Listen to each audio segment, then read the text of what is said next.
Hello and welcome to my very first video on Blue Archive. Now, I have been playing Blue Archive JP for some time now, and I'm glad that we finally got an actually good game. I've done comparisons between JP and EN, and so far there isn't any difference between both in pyroxene costs, aesthetics, and in-game rewards.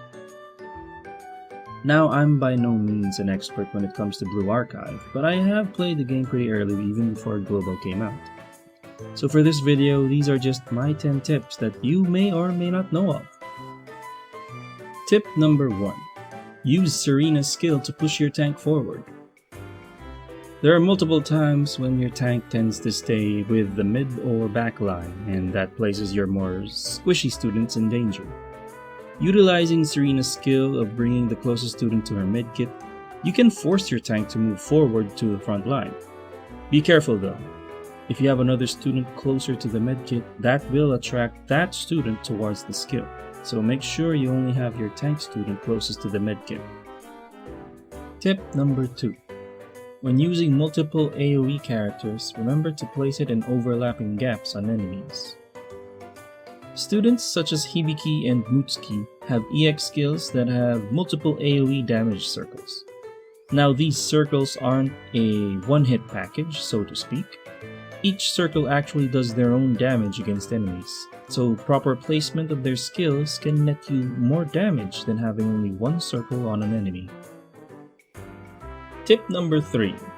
Check enemy types before going into battle. Now, while this tip isn't very relevant in super early game missions, it's good to make it a habit of checking enemy types before entering a battle. Submissions have a small button on the pre-mission window on the left side, the one before you begin the mission. Regular missions have their enemy info button on the upper left of your screen.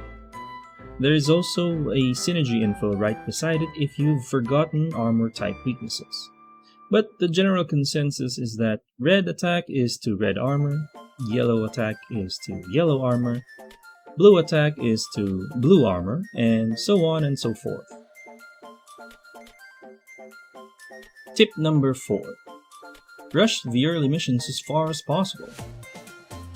Early missions are rather pushover difficulty. It's only when you encounter your first yellow armored enemy that you may or may not have to start thinking about your lineup. Sub-tip, just because the mission difficulty recommends a certain level doesn't mean you can't beat it with a lower level team. Properly timing and utilizing your skill cards can net you a victory. Tip number 5. Terrain preference also accounts for characters being more prone to damage.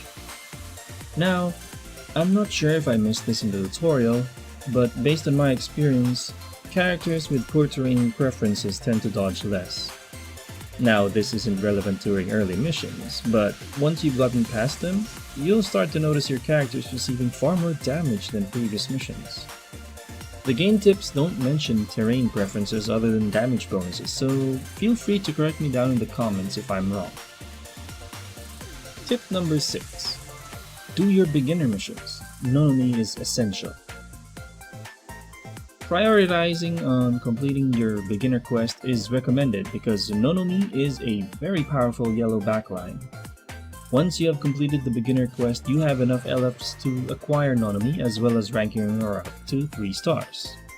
She's quite cute and her memory is especially adorable, but that's my preference.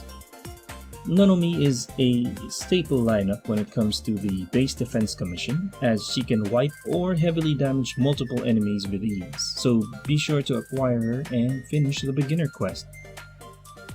Tip number 7. Credits is bountiful early game.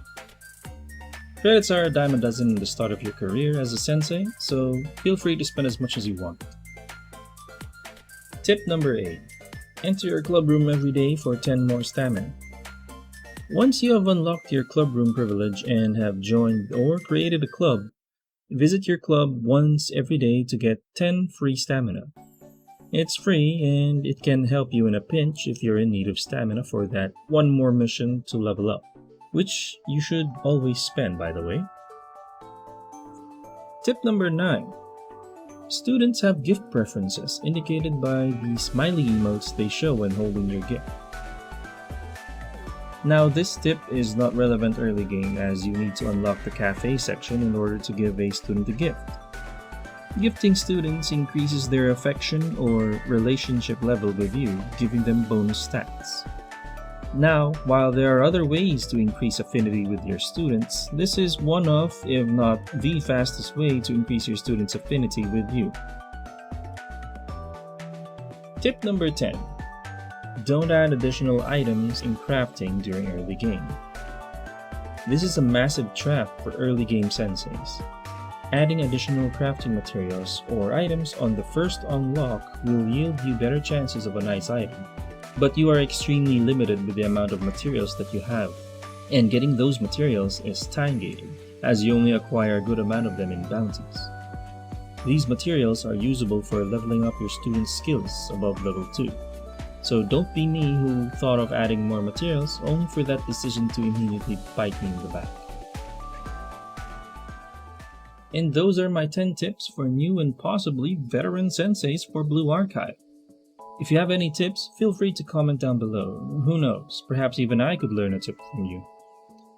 If you like this video, don't forget to like and subscribe. It would help my channel grow more. Plus, you don't lose anything for subscribing, and you can always unsub anytime. I'll be making more Blue Archive videos soon, so I hope to see you then. Bye bye!